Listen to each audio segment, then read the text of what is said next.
السلام علیکم ورحمۃ اللہ وبرکاتہ۔ ناظرین کرام، آج کی اس ویڈیو کے اندر آپ کو جاننے کو ملے گا کہ جو شخص آیت الکرسی کا وظیفہ کرتا ہے اور وہ بھی کب تہجد کے وقت، تو اسے کیا ملتا ہے۔ بہت ہی بہتر انداز میں مولانا حسین صاحب نے بتایا ہے کہ آیت الکرسی کی فضیلتیں کیا ہے، اور اگر تہجد کے وقت اگر یہ وظیفہ کرتا ہے تو اسے کیا ملتا ہے۔ چاہتا ہوں کہ آپ پوری ویڈیو دیکھ کر کے جائیں، تو آئیے پہلے پوری ویڈیو کو آپ پڑھیں۔ ناظرین کیسے ہیں آپ سب؟ امید کرتا ہوں کہ آپ سب خیریت سے ہوں گے۔ اللہ آپ سب کو سلامت رکھے، آپ سب کی ساری پریشانیوں کو دور عطا فرمائے۔ تو ناظرین، آج کی ویڈیو میں ہم آپ کو بتائیں گے، ابھی آپ نے تھمبنیل پر دیکھا ہوگا کہ تہجد میں 3 دن آیت الکرسی پڑھنے کی کیا فضیلت ہے، اور تہجد میں اگر 3 دن تک لگاتار ریگولر کنٹینیو اگر آپ آیت الکرسی پڑھتے ہیں تو اس سے فائدہ کیا حاصل ہوگا۔ انشاءاللہ اس ویڈیو میں آپ کو ساری باتیں بتانے والا ہوں۔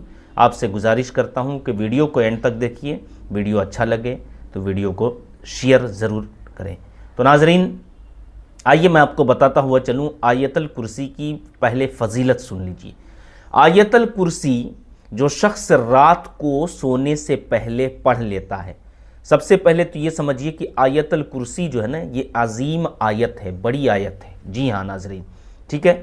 تو آیت الکرسی کو رات میں سونے سے پہلے اگر پڑھ لیتا ہے تو رات بھر فرشتے اس کی حفاظت کرتا ہے، یعنی اللہ تبارک و تعالی اس پڑھنے والے بندے کے لیے فرشتے کو مقرر کر دیتا ہے کہ اس بندے کی رات بھر حفاظت کرنا ہے۔ ناظرین صبح تک شیطان اس کے قریب نہیں آتا ہے، فرشتے اس کی حفاظت کرتا ہے۔ جی ہاں ناظرین کرام، دوسری روایت میں ہے کہ جو شخص فرض نماز کے بعد آیت الکرسی پڑھتا ہے، فرض نماز کے بعد جیسے ہی امام صاحب سلام پھرتے ہیں فوراً آپ آیت الکرسی پڑھ لیجئے، اور ہماری اسلامی بہنیں فرض نماز کے فوراً بعد آپ آیت الکرسی پڑھ لیجئے۔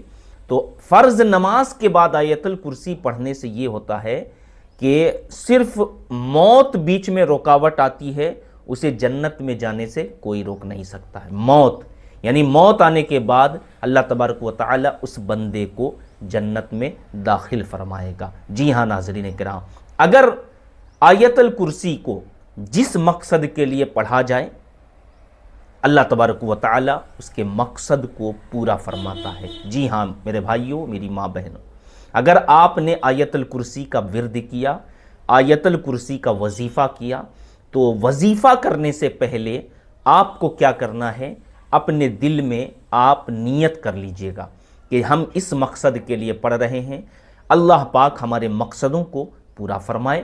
تو یقیناً میرے بھائیوں، اگر آپ آیت الکرسی کا وظیفہ کرتے ہیں تو اللہ تبارک و تعالی آپ کے وظیفے میں کامیابی ضرور عطا فرمائے گا، اور آپ کے مقصد کو ضرور ضرور ضرور پورا فرمائے گا انشاءاللہ۔ تو ناظرین کرام، آئیے میں آپ کو بتاتا ہوا چلوں کہ آیت الکرسی آپ جو ہے نا کب پڑھنا ہے۔ سب سے بہترین وقت میں آپ کو بتا رہا ہوں، اور سب سے بہتر وقت جو ہے نا وہ تہجد کا وقت ہوتا ہے۔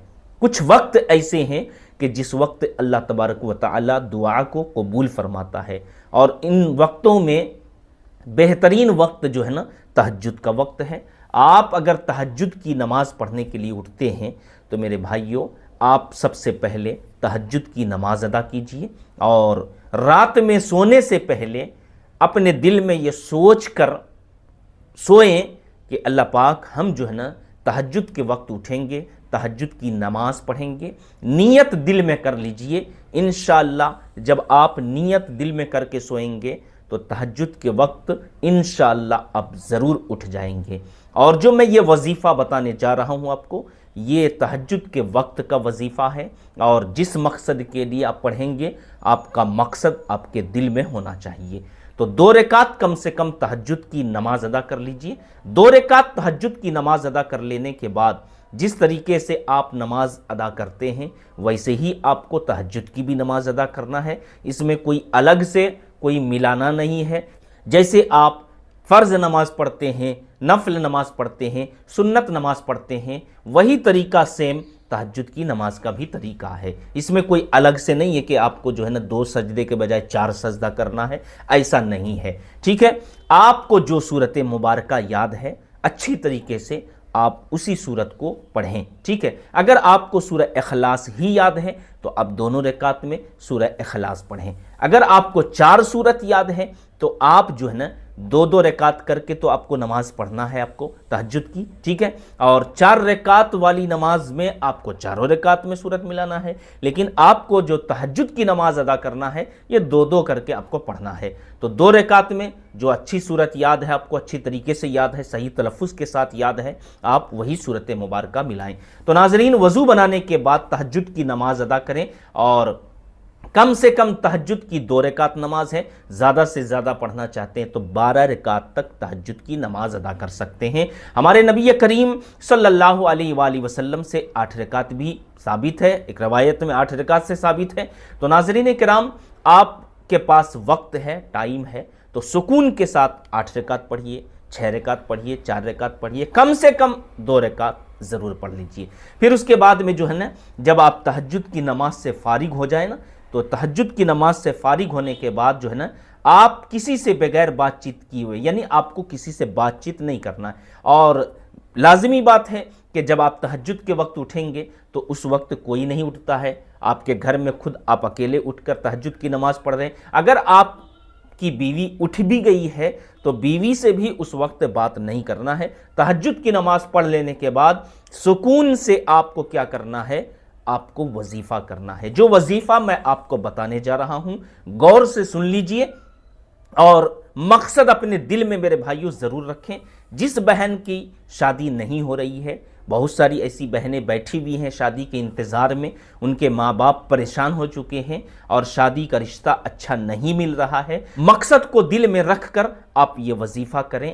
بہن آپ بھی کر سکتے ہیں، ماں سے بھی کروا سکتے ہیں، بھائی سے بھی کروا سکتے ہیں، اپنے ابا سے بھی کروا سکتے ہیں، اور خود بھی کر سکتے ہیں۔ تو شادی نہیں ہو رہی ہے تو شادی کا مقصد لے کر اس وظیفے کو کیجئے۔ انشاءاللہ 3 دن لگاتار کنٹینیو ریگولر آپ اس وظیفے کو کیجئے، اللہ پر یقین کیجئے، اللہ پاک غیب سے بہترین رشتہ عطا فرمائے گا۔ اگر آپ کی کمائی میں برکت نہیں ہو رہی ہے تو برکت کے لیے بھی یہ وظیفہ آپ کے لیے کارگر ہے۔ اگر آپ کے گھر میں برکت نہیں ہو رہی ہے تو گھر میں برکتوں کے لیے بھی یہ وظیفہ کارگر ہے۔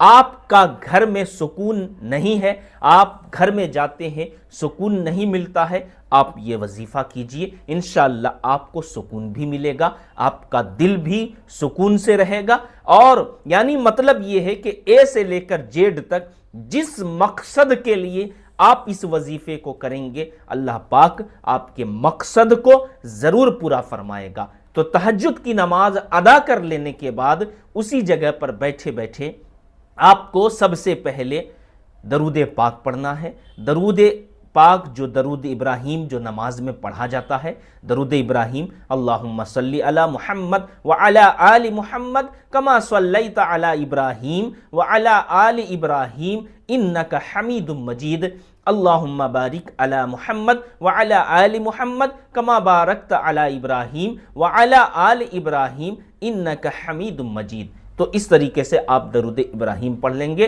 جس بھائی یا بہن کو درود ابراہیم یاد نہیں ہے تو کوشش کریں کہ درود ابراہیم یاد کر لیں۔ اگر یاد نہیں ہے تو آپ کو جو بھی درود شریف یاد ہے آپ پڑھ سکتے ہیں، کم سے کم 3 مرتبہ، زیادہ اگر آپ پڑھنا چاہتے ہیں تو زیادہ بھی پڑھ سکتے ہیں، 3 سے لے کر 7، 21، 41، یہ عدد کے حساب سے آپ درود شریف پڑھ لیجئے۔ درود شریف پڑھنے کے بعد آیت الکرسی کو کتنی مرتبہ پڑھنا ہے؟ سب سے پہلے تو آیت الکرسی 1 مرتبہ آپ سن لیجئے۔ بسم اللہ الرحمن الرحیم، اللہ لا الہ الا ہو الحی القیوم لا تاخذہ سنۃ ولا نوم لہ ما فی السماوات وما فی الارض من ذا الذی یشفع عندہ الا باذنہ یعلم ما بین ایدیہم وما خلفہم ولا یحیطون بشیء من علمہ الا بما شاء وسع کرسیہ السماوات والارض ولا يعوده حفظهما وهو العلی العظیم۔ تو اس طریقے سے آپ کو جو ہے نا آیت الکرسی پڑھنا ہے۔ ہر بار بسم اللہ پڑھ کر شروع کریں گے، اور کتنی مرتبہ پڑھنا ہے غور سے سن لیجئے۔ آپ کو 73 مرتبہ پڑھنا ہے، 70 پہ 3، 73 مرتبہ، 73 ٹائمز آپ کو پڑھ لینا ہے۔ اس لیے میرے بھائیوں تھوڑا وقت لگے گا، آپ وقت نکال کر اس کو پڑھیے، 3 دن کنٹینیو لگاتار آپ کریے انشاءاللہ تبارک و تعالی۔ پھر اس کے بعد آخر میں درود پاک پڑھیے، اور درود پاک پڑھنے کے بعد اللہ پاک کی بارگاہ میں دعا کیجیے، اے اللہ ہمارا یہ مقصد ہے، آیت الکرسی کی صدقے میں، آیت الکرسی کے وظیفے کے صدقے میں اللہ ہمارے مقصد کو پورا فرما دے، اے اللہ تو اپنے حبیب کے صدقے میں ہماری دعا کو قبول فرما لے، اے اللہ تو اپنے حبیب صلی اللہ علیہ وسلم کے صدقے میں ہماری ہر مشکل کو آسان فرما دے۔